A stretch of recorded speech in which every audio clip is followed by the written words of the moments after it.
Hello and good morning. It's a beautiful day.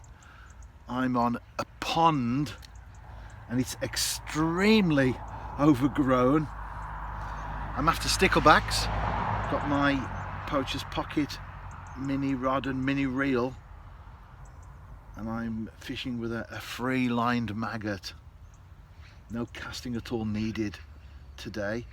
So I'm working my way around the pond. In fact, there's not many places I can fish, and I'm dropping the maggot in just to see if there's any interest. But in these initial couple of points that I'm at, nothing at all.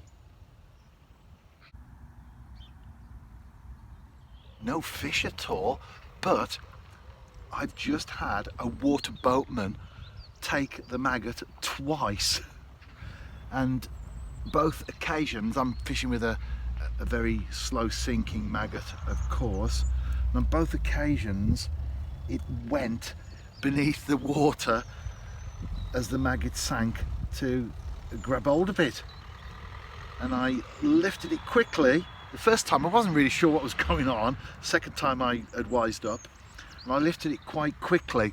That would be a great capture, wouldn't it? So I'm going to try and lure it this time. After a couple of attempts where the maggot was snatched from it, it's wised up. There is a natural instinct in creatures, whether they be fish or mammals or even insects, but I can see it, and I'm going to see if I can get this one on the bank.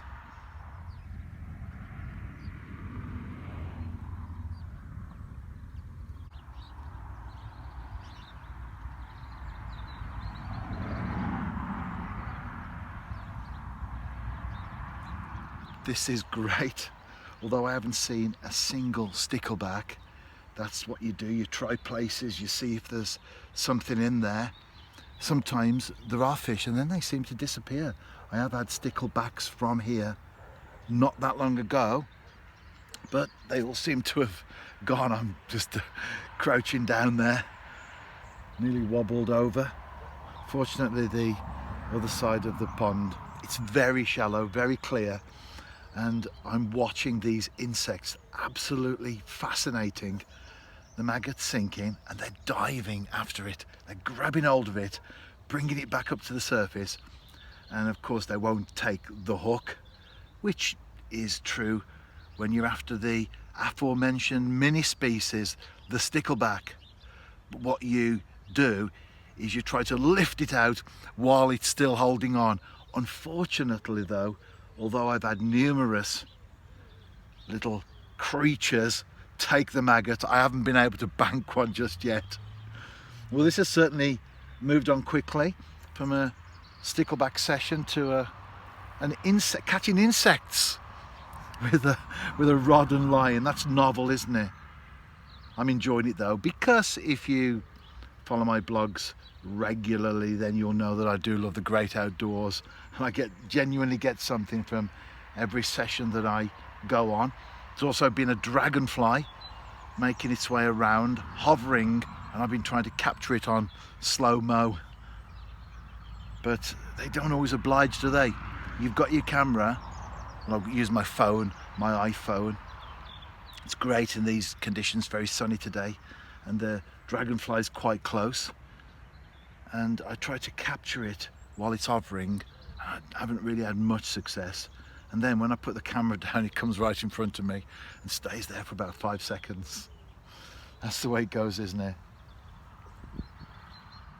No fish at all. I'm trying some very nice looking spots, gaps in the weed where you would expect sticklebacks to lurk. Well, they would if they were there, but it looks as though whatever's happened to them, they certainly have disappeared from this particular pond.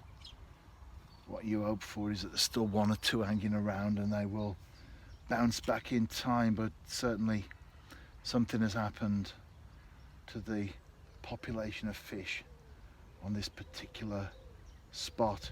It shows really how I've got another insect there after the maggot. It shows really how vulnerable fish are, and the natural world in general. And now we do need to treat it right, treat it with respect. You may recall some time ago, because I do blog a lot, I came on this particular place and it looked as though there was all pollution that had been dragged up. Somebody had been clearing the weed, which it's only come back anyway, and it's not the right time of the year, it certainly wasn't then, to be clearing weed. And it looked as though this horrible pollution had been stirred from the bottom. Hopefully it hadn't entered, because if it had, then that would definitely have been bad news. Since then, it hasn't been the same place. I've enjoyed this very short visit though this morning. I think you could actually catch snails as well, because if you fish, you will know that snails will make their way to your bait, especially if you drop it by them.